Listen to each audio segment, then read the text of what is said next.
দ্রব্যমূল্যের দাম প্রতি বছরই কোনো না কোনো ফরম্যাটে বাড়ে। জন্য আমরা সমন্বিতভাবে কৃষি মন্ত্রণালয়, খাদ্য মন্ত্রণালয়, স্বরাষ্ট্র মন্ত্রণালয়ের প্রতিনিধিদের নিয়ে সার্বক্ষণিক মনিটরিং করছি।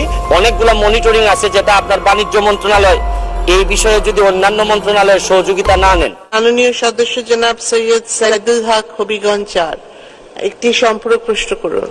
ধন্যবাদ মাননীয় স্পিকার। মাননীয় মন্ত্রী, দ্রব্যমূল্যের দাম প্রতি বছরই কোনো না কোনো ফরম্যাটে বাড়ে। এইবারের বিষয়টা একটু ভিন্ন। মাননীয় প্রধানমন্ত্রী বারবার এই জায়গায় এমফাসিস করেছেন যে ইউক্রেন রাশিয়ার যুদ্ধ এবং ডলারের দাম এই দুইটার কারণে অনেক বেশি বাড়তেছে।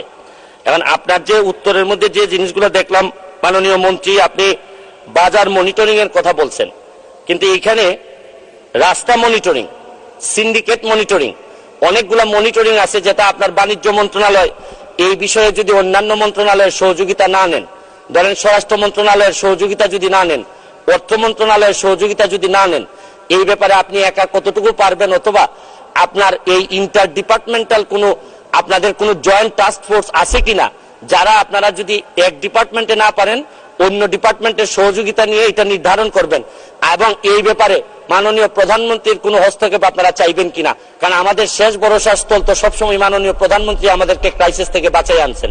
ধন্যবাদ। ধন্যবাদ মাননীয় সদস্য। মাননীয় মন্ত্রী। ধন্যবাদ মাননীয় সংসদ সদস্যকে। আমি আগেও বক্তব্যে বলেছি যে মাননীয় প্রধানমন্ত্রী আমাদের প্রথম ক্যাবিনেট মিটিং থেকেই দিক নির্দেশনা দিয়েছেন এবং আন্তঃমন্ত্রণালয় একটা সমন্বয় কমিটির মাধ্যমে আমরা আমাদের কাজ করে যাচ্ছি। সেইখানে আমাদের স্বরাষ্ট্রমন্ত্রী মহোদয়ের প্রতিনিধিরা আমাদের সাথে সার্বক্ষণিক কাজ করে যাচ্ছে এবং এই টাস্ক ফোর্সের মাধ্যমে আমরা আনইন্টারাপ্টেড যে সাপ্লাইটা, গতকালকেও মাননীয় প্রধানমন্ত্রী আমাদের বিভিন্ন পর্যায়ে, বিশেষ পরিবহন পর্যায়ে যেন কোনো প্রতিবন্ধকতা যানবাহনে না হয়, বাজার ব্যবস্থাপনায় না হয়, এই জিনিসের নির্দেশনা দিয়েছেন এবং এই নির্দেশনাগুলি বাস্তবায়ন যেন হয় সেজন্য আমরা সমন্বিতভাবে কৃষি মন্ত্রণালয়, খাদ্য মন্ত্রণালয়, স্বরাষ্ট্র মন্ত্রণালয়ের প্রতিনিধিদের নিয়ে সার্বক্ষণিক মনিটরিং করছি।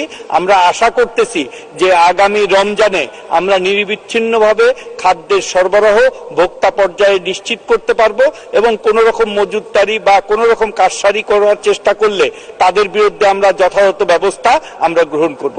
ধন্যবাদ মাননীয় স্পিকার।